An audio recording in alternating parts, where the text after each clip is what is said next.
ചർച്ച ചെയ്യപ്പെടുന്നത് കേരള സ്റ്റോറിയാണ്. അല്ല, ഞാൻ പറഞ്ഞല്ലോ, അതിനെ ബദലൊന്നും കൊണ്ടുവന്നിട്ട് കാര്യമില്ല.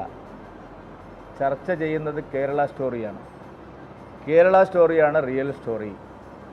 IS റിക്രൂട്ട്മെൻറ്റ് നടന്നതിന് എത്രയോ തെളിവുകളുണ്ട്.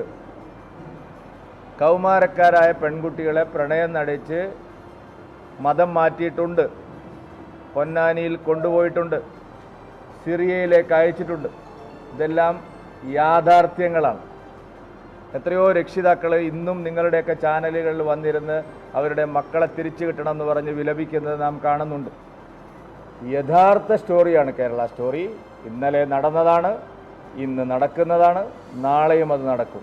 അതിനുള്ള ചില ജാഗ്രതയാണ് സഭകളും ഇടവകളിലും ഇപ്പോൾ കാണുന്നത്. അതിന് വല്ലാതെ അങ്ങ് പരിഭ്രമിച്ചിട്ട് കാര്യമില്ല.